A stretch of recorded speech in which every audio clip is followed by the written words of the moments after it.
Hello and welcome to Outdoor Defense. My name is Nicole and I'm here to give you self-defense and safety strategies for all of your outdoor, naturey, or other adventures. Today I want to talk about an additional strike that we can use if we have to use our physical self-defense skills, and that is going to be the eye strike. If you remember before, I've taught you the palm strike, which is using this part of your palm, but you have other parts of your hand that you can also use as a weapon. And so I'm going to show you how to do the eye strike. Imagine that you are picking up sand at the beach. So you're picking up sand and you kind of bring all of your fingers together like this. Everything's kind of resting on your thumb, almost like you're making a little shadow puppet with your fingers.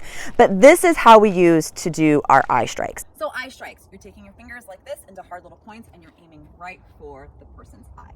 Even if you don't get them right in the eyes, anywhere in this general area of the face with a hard strike and a loud no like this, no, is gonna cause some pain.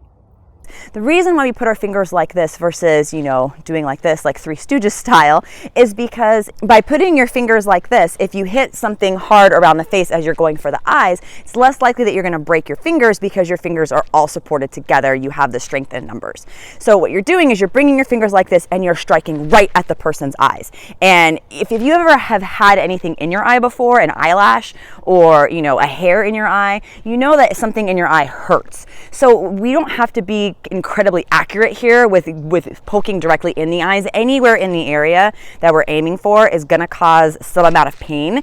And if anyone is coming at your eyes like this, I'm sure you'd be like, stay away from my eyes. So if you're doing that to a potential assailant that is attacking you, going for their eyes can give you the space to get away or do another strike if they're responding to the pain or to the thought of someone coming at their eyes. So that's just another strike that you can have in your back pocket if you need to.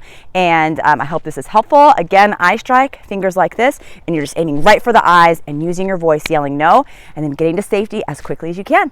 All right, thanks for watching and tune in next time. I'm here every other Tuesday giving you self-defense strategies for all your adventures.